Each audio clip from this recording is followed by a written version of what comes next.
Let's get one thing straight. I'm not someone that has a lot of lenses and I'm here telling you that you only need one lens, because I really do only have one lens. If I could afford more lenses, I would have more lenses. And when you come to learn more about photography, you'll just come to understand that some lenses will be better at capturing your vision than others. But this doesn't mean the lens that you have isn't capable of doing that. It just means that it may be a little bit harder to get to where you need to be. This is the Canon 24 to 105mm f4 lens.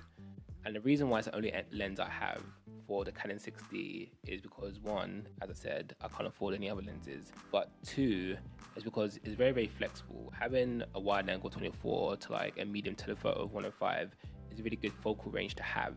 But for any new beginner photographer, I will say that you should kind of build your kit around having one zoom lens. And this could be the kit lens, or you could sell the kit lens and get a better zoom lens. But I think you should still have some sort of zoom lens in your kit bag, just because of the versatility of it. And also, when you're just starting out, having a zoom lens as your main lens is kind of a good idea, just because you're going to find that a lot of the pictures you take will be taken at certain focal lengths, and then that can kind of impact the decision of what prime lens you should then go and buy.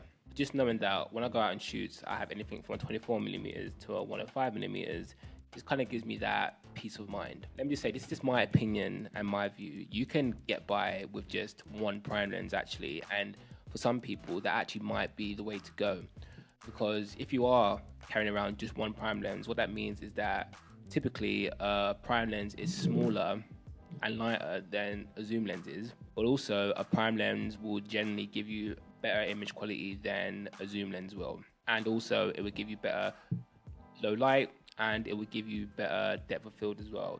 A prime lens typically has a bigger aperture than a zoom lens will have. Speaking on prime lenses, I think that having one prime lens can actually make you a better photographer, because it means you have to work a little bit harder to get your shot.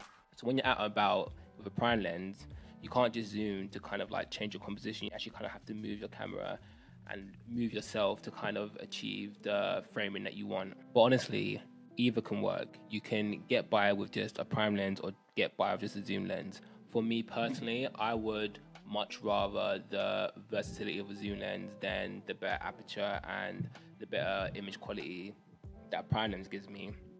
Just because with a lot of zoom lenses these days anyway, you're getting really, really good image quality anyway, and an f4 aperture actually isn't all that bad. And I think you are able still to achieve some really, really good images with a zoom lens anyway. A lot of people think, oh, to get that shallow depth of field, I need a prime lens with a high aperture. But actually, you can achieve the same thing with a zoom lens, because actually, when you zoom in to maybe an 85mm, 100mm, even 105mm, then you can get really, really good separation between your subject and your background, achieving that kind of blurry background look. And I think that's an important thing to remember, that the higher you do go with your focal length, it's a lot easier to kind of get that separation.